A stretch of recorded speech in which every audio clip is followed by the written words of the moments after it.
Il y avait des rumeurs qui circulaient à propos d'un vieux silo abandonné, perdu dans la forêt. Le bois était situé au milieu d'un champ de terre juste à côté de la voie ferrée. C'était un spectacle étrange, il était là, immobile, parmi les arbres avec les fouilles de rouge de tous les côtés. Quoi qu'il en soit, il avait la réputation d'être hanté par l'esprit d'un vieux fermier qui était pendu dedans, et qui tuerait quiconque y pénètre. J'ai toujours dit que chez les rumeurs est un ramassis de conneries, surtout quand ceux qui la propagent racontent l'histoire de quelques gosses trop curieux qui sont allés dans le silo et n'en sont jamais ressortis. D'autres disent que le silo est juste un bon endroit pour être tranquille.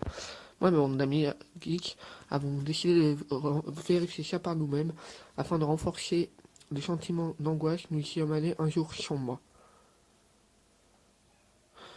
Mes amis, Pet, Meg, Wes et moi, nous sommes donné rendez-vous chez moi, puisque j'habitais à côté du chemin de fer. Nous avons marché le long de la voie ferrée, parlant des rayons. Nous passions un bon moment jusqu'au moment où nous l'avions vu. Le silo, il était là.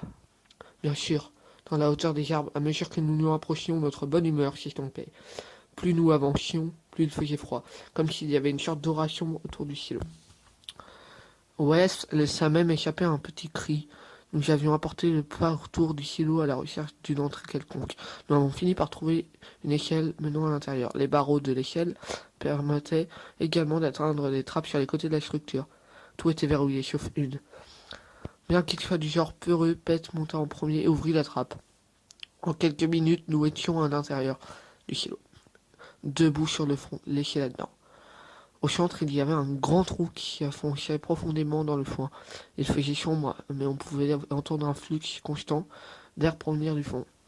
Curieusement, il y avait une corde qui descendait dans le trou. Comme j'étais le seul suffisamment intelligent pour m'être réellement préparé à cette situation, j'ai sorti ma lampe de torche. En la tenant dans ma bouche, j'ai commencé à descendre. Je me suis vite laissé glisser vers le bas. Balayant les jaunes de feu de ma lampe, tout semblait sûr. J'observais de loin éparpiller la saleté et aussi une autre trappe particulière. Je fis signe aux autres de descendre. Au moment où il descendait, mon œil remarque que quelque chose de rouge recouvrait la corde. J'ai caché ma panique qui montrait aux autres la trappe que j'avais trouvée. Pet l'ouvrit, révélant un trou noir. L'intérieur empêchait les autres aussi l'avaient senti bien. Ouais, ça même gémit comme un chien. Mec finit par prendre son courage à deux mains, attrapa ma lampe de poche et avança le premier à l'intérieur du trou. Nous l'avons suivi et avons traversé ce tunnel sombre pendant environ 10-15 minutes, jusqu'à ce que Meg nous prévienne que nous étions arrivés à une autre trappe. Elle l'ouvrit, une lumière brillante inonda alors le tunnel, et c'est là que nous l'avions entendu. Un cri perçant suivi du son de quelque chose qui fonçait tout en allant dans une tentative désespérée pour éviter la créature qui avait fait ce cri horrible. Nous avions couru. Une fois sortis du tunnel, nous avons claqué la trappe et tenté de la verrouiller. Le bruit avait cessé, nous avions tous poussé un soupir de soulagement avant d'observer la pièce. Nous étions dans une salle en béton qui semblait être une ancienne fosse septique. Mais avec une ouverture au sommet, et par cette ouverture, nous pouvions voir la forêt. Nous avons commencé à escalader, et puis c'est arrivé. Encore une fois, nous avons entendu ce foutu bruit. Mais n'était même pas encore sorti du trou. Pauvre Wes. Cette créature a passé sa main griffée à travers la trappe et a saisi la jambe de Wes, avant de l'attirer dans le tunnel. Nous avons entendu ces cris terrifiés et puis soudain le silence. Nous avons entendu les craquements des os, le bruit de chair arrachée, nous étions pétrifiés, en état de choc. Nous écoutions notre ami se faire tuer. Meg a fini par vomir à cause du bruit. Après cela, nous avons tenté de retrouver notre chemin pour sortir de la forêt. Nous avons cherché un moyen de sortir pendant au moins 1 heure. Mais nous avons fini par conclure que la forêt autour du silo était clôturée par des fils barbelés. Nous avons paniqué. D'ailleurs, aucune idée de ce que nous devions faire. La nuit tombait rapidement. Puis nous avons réalisé que cette chose se trouvait parmi les ombres.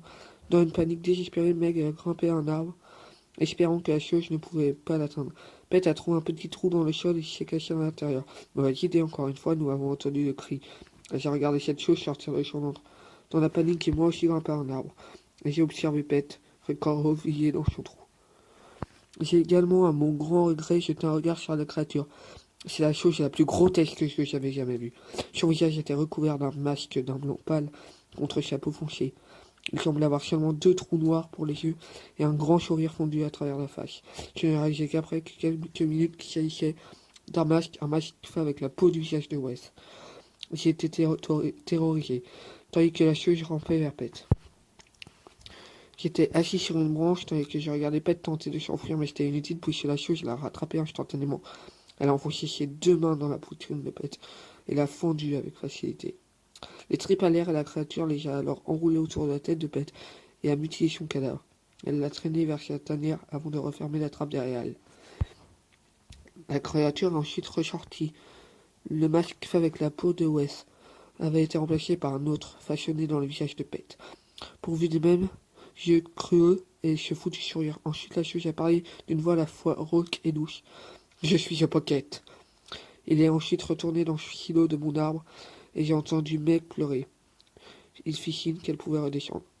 Tandis que je descendais moi-même de l'arbre, je lui ai dit que nous sortirions vivants de cet enfer. Hésitante, elle descendit de son arme pendant que j'allais à la clôture de barbelés. J'ai saisi le fil tranchant et l'ai écarté assez largement pour que Meg puisse passer à travers. Mes mains saignaient mais j'ignorais la douleur. Pendant que Meg passait à travers l'ouverture, encore une fois, je Pocket hurla. Dans la hâte, j'ai paniqué et rampé à travers l'ouverture, me coupant en passage. Couvert de coupures et ignorant la douleur, j'ai sprinté avec Meg à travers la forêt jusqu'à retrouver la civilisation. 10 années se sont écoulées depuis Meg et moi étions heureux. Nous vivions ensemble. Je pense au passé pour une raison. La même raison pour laquelle je vous conte cette histoire. Aujourd'hui, Meg est morte. Elle est morte d'une mort horrible, tellement horrible.